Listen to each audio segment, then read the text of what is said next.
Hey guys.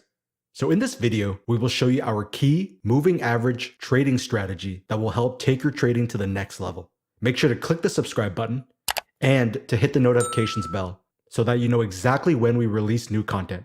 So from looking at the comments, a topic that has been requested many times is how to use moving averages. Also right now, comment below and tell us what topics you want us to cover, as we always look at the comments to decide what to create next. So first, what are moving averages? By definition, the moving average is an indicator that is applied to your charts that helps smooth out price by removing the swings and fluctuations surrounding the price movement in question. Now, don't think too hard about this, because the key way we show you how to use moving averages is more important.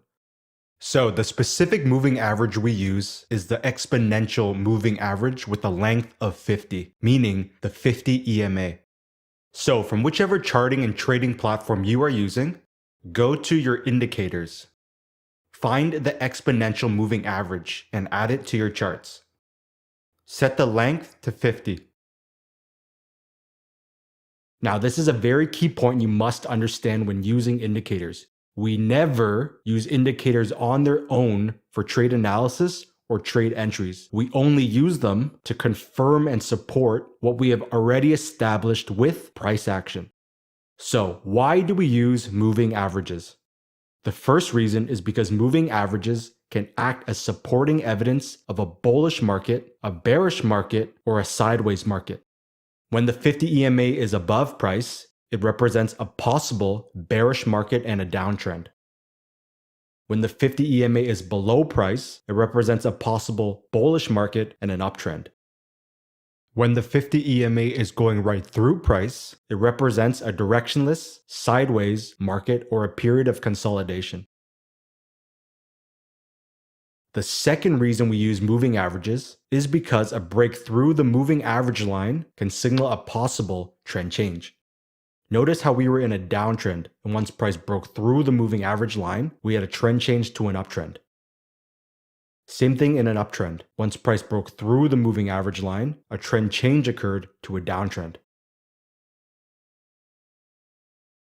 The third reason we use moving averages is because they can act as a form of support or resistance. Price is in a bullish uptrend. And if you get price action through candlestick formations at the 50 EMA, it shows that price is indeed reacting to the 50 EMA as support and can signal a possible trend continuation long. Now, in the opposite direction, price is in a bearish downtrend, and if you get price action through candlestick formations at the 50 EMA, it shows that price is indeed reacting to the 50 EMA and can signal a possible trend continuation short. Now, the most important point in regards to these concepts is that we use them as ideologies and not the law, because again, we do not use moving averages on their own for trade entries. We pair them with what we have already established with price action to increase trade quality. Now, let's get into how to use the 50 EMA in your trading process. Now, we're going to add the usage of the 50 EMA on top of all past concepts we have showed you in previous videos.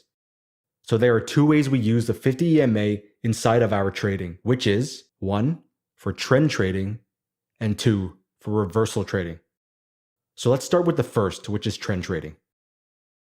So here is the daily time frame.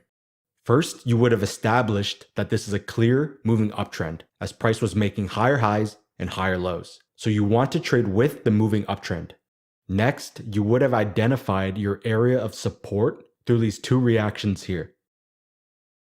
Now, what made this level even better and an area of confluence is that the 50 EMA was also right at this area as well.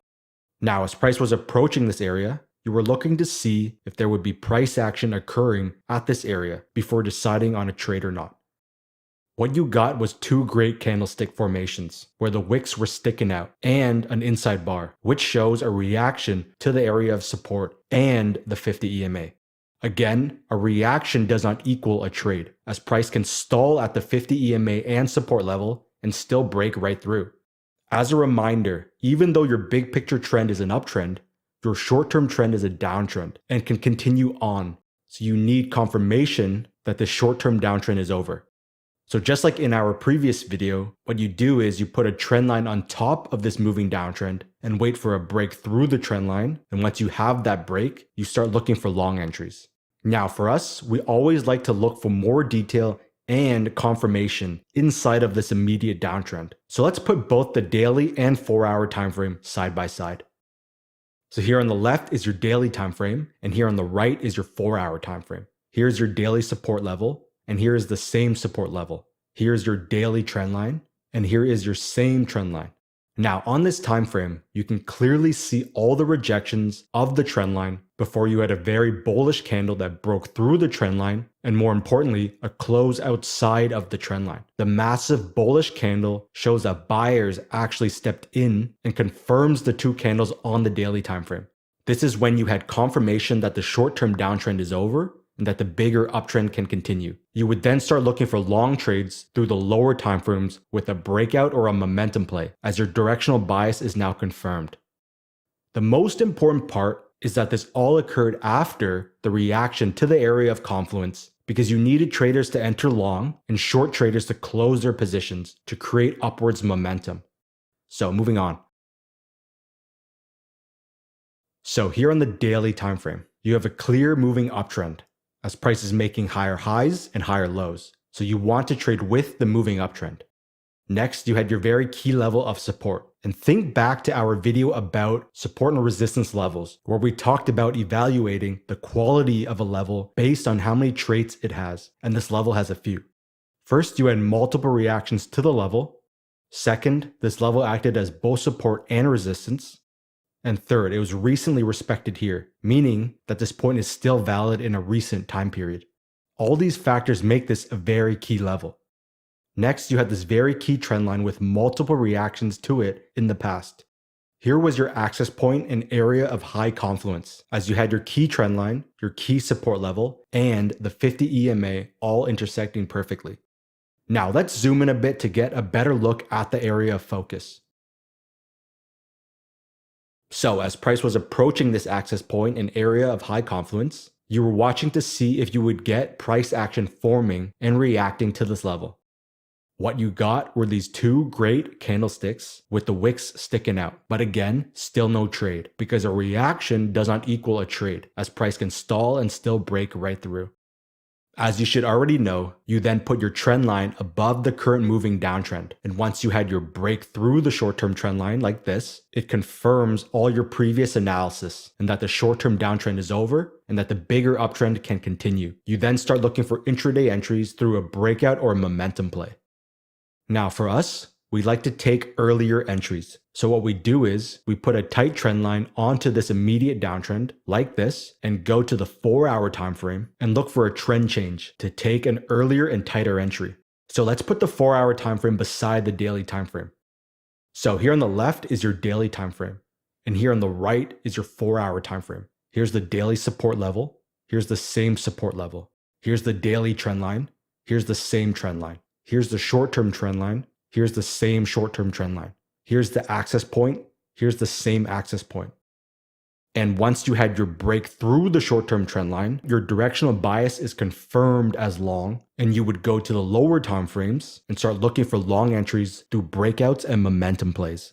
Now, as a reminder, the most important part is that this all occurred after reaching and reacting to an area of high confluence, as you needed all those different schools of traders to enter the market in order to create upwards momentum. And what you were doing is riding the momentum for your trade. So now that you understand trend trading with the 50 EMA, let's move on to reversal trading. And before we continue, if you're enjoying us releasing new videos more often, make sure to hit the thumbs up button and to comment below right now with your questions and thoughts, as this lets us know you want more videos. So here on the daily time frame, you first had your trend line drawn right here. You had your clear moving uptrend through higher highs and higher lows, before you had your trend line break and a break through the 50 EMA, which was your first signal of a possible trend change. Price then made a lower low, which was another signal of a trend change. Next, here was your key resistance level that acted as both support and resistance in the past. This here was then your access point where key resistance and the 50 EMA both lined up. Now, as price came up to this access point, you had a picture perfect, very long wick candle that reacted to both the key resistance level and the 50 EMA. But again, a reaction does not equal a trade short. So what we do is we put a tight trend line in and go down to the 4-hour time frame. So let's put the daily and 4-hour time frames side by side. So here on the left is your daily time frame, and here on the right is your 4-hour time frame. Here is the resistance level on the daily time frame, and here is the same resistance level on the 4-hour time frame. Here's the daily long-term trend line. Here's the same long-term trend line. Here's the daily short-term trend line. Here's the same short-term trend line. And here's your access point. Here's the same access point. Now, once you had your break of the short-term trend line, this shows that the pullback is over, and once price made the lower low, you can start looking for short entries and start taking breakout or momentum entries through the lower time frames as your directional bias is confirmed. Again, the most important part was the big picture trend change through the break of the trend line combined with the pullback reaction to an area of high confluence. So, moving on. Now, in this example, we're going to take this up a notch and use the 50 EMA through the intraday timeframes for a more aggressive early entry. So here in the daily time frame, you had your clear moving downtrend as price was making lower highs and lower lows. You then would have had your long-term trend line drawn in like this. Price then broke the trend line with a candle close outside of the trend line, which is the first signal of a trend change and giving you a short-term bullish bias. Now, your traditional entry using the previous strategy we showed you would look like this. You would draw your key support level here because of these 3 points and wait for a pullback and rejection of this support level. You would then put the short-term trend line above, and once you had your breakout, you would look for possible long entries, and that would be perfectly fine. Now, here's where we take it up a notch. Our entry into this trade came right at this break here, but exclusively through the 4-hour time frame. So let's put the 2 time frames side by side. Here on the left is your daily time frame, and here on the right is your 4-hour time frame. Here's the daily long-term trend line. Here's the same long-term trend line. This area here, where the breakout candle occurred, is the same area here on the 4-hour time frame. But as you can see, there's a lot more detail that we can see on this time frame. So let's go through step by step what went through our mind. 1. On the daily time frame, we noticed that price broke through the long-term trend line and had a candle close outside of the long-term trend line to give us our short-term bullish directional bias. 2. This here is already a current moving uptrend as price is making higher highs and higher lows, and we want to be trading with the uptrend momentum. 3. Here was your intraday support level as you had multiple reactions right here, so you had it drawn in. 4. Here was your trend line because of these 2 points here, and you had it drawn stretched out further. 5. And the most important part, you had your access point here, an area of high confluence, because the support level and the trend line and the 50 EMA and the backside of the long-term trend line all intersect perfectly. Now, as price approached this access point, we were looking for price action, which we got through these 2 great candlestick formations where the wicks were sticking out, showing that price is indeed reacting to everything at this area of high confluence and all its traits. You then put your very short-term trend line on top of this short-term pullback. And once price broke out, you go to the lower time frames and start looking for breakout or momentum entries long, as your directional bias is now confirmed. Remember that the most important part of this quick intraday entry was because of the long-term trendline break on the daily with a candle close outside, and then confirmed through the intraday price action entry. Again, these concepts will continue to get deeper and deeper as we build on all past videos, so make sure you are all caught up. Now, if you want to learn more about our exact intraday entry strategies, head on over to our website at wisetrade.com. So if you are enjoying this new format of more frequent video releases, make sure to hit the thumbs up button and comment below right now and let us know your thoughts and questions, as we love hearing from you all. And it lets us know that you want more videos more often. So thanks for watching, and I'll see you in the next episode.